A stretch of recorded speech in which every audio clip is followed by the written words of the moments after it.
সকাল সকাল বেরিয়ে পড়েছি স্নান টান করে মামাবাড়ি যাও বলে।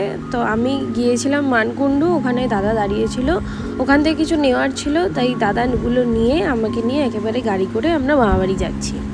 তো প্রায় ঢুকেই গেছি মামাবাড়ির পথে, এই রাস্তাটা জাস্ট ক্রস করলেই পৌঁছে যাব আমরা মামাবাড়িতে। তো মামাবাড়িতে যাওয়ার একটাই হচ্ছে কারণ, সেটা হচ্ছে লোকনাথ পুজো। বছরে আমাদের মামাবাড়িতে যাওয়ার দুটো মেন উদ্দেশ্য থাকে, একটা হচ্ছে লোকনাথ পুজো আর একটা হচ্ছে দিদার কাজ। তাই লোকনাথ পুজো চলে এসেছিলো, তাই আমি আগের থেকেই দুদিনের ছুটি নিয়ে বসেছিলাম। তো পৌঁছেই দেখি পুজো স্টার্ট হয়ে গেছে। জিনিসগুলো পাচকের হাতে ধরিয়ে দিয়েই চলে এসেছি এখানে পুজো দেখতে। আরতি হলো, আরতি হওয়ার পর আমরা একটু গিয়েছিলাম বাজারে, ওখান থেকে একটা কোল্ড কফি নিয়েছিলাম। তারপর এসেছিলাম একটু ভোগ খেতে। ভোগে ছিল এই 1 গামলা পায়েস, দেখেই তো লোভ লাগছে। তার 5 রকম ভাজা, লাবড়া, চাটনি, পাঁপড়, মিষ্টি, আর ওখানে ছিল চাল মাখা। খিচুড়ি অপূর্ব রান্না হয়েছে, যে ভিডিও করছে তার মাই রান্না করেছে। আর রয়েছে লাবড়া, বিভিন্ন ধরনের সবজি মেলানো রয়েছে, চাটনি, চাটতে হবে আঙুলটা, পাঁপড় কিন্তু নেতাই গেছে, কিছু নেই এতে। আপনারা দেখতে পাচ্ছেন এই পাঁপড়ে কিছু নেই, একদম নেতি গেছে। ঠিক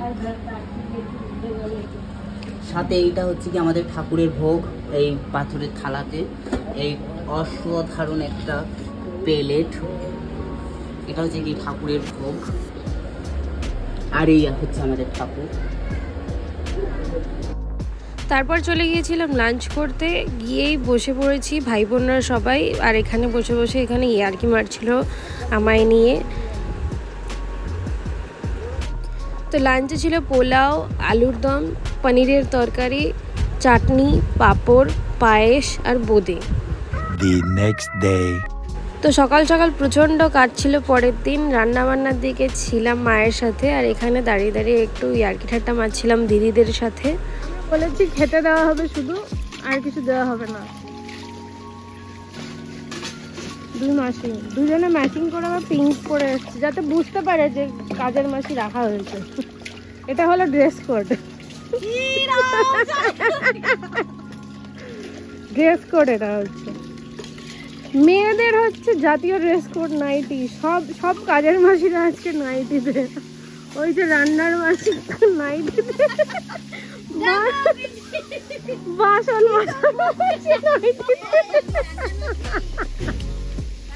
টেস্টে দাঁত মাজছে এখন। বাবা মামির 2 দাঁতে মাটি মাইনে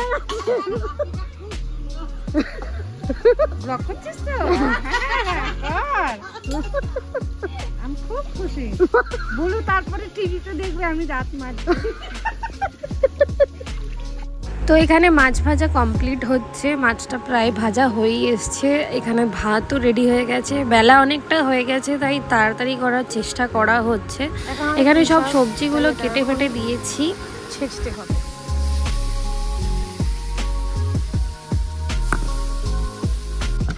এই আলুটা দিয়ে হবে তেল গালা। তো মাই ছিল আজকে রান্নার দায়িত্বে, তাই মাই একা হাতে করছিল, তাই আমি একটু হাতে হাতে করে দিচ্ছিলাম। আর ওখানে দিদি দাঁড়িয়েছিল।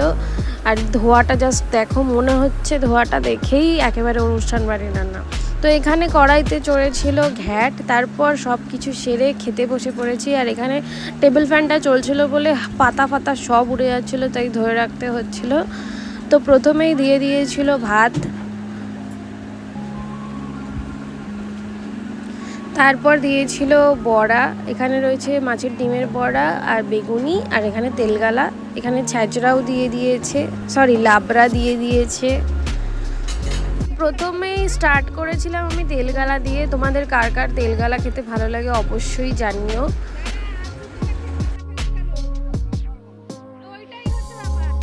তারপর দিয়ে দিয়েছিল মাছটা করা হয়েছিল একেবারে ঘন ঘন করে, পোস্ত, কাজু বাদাম, চালমগজ, সর্ষে দিয়ে।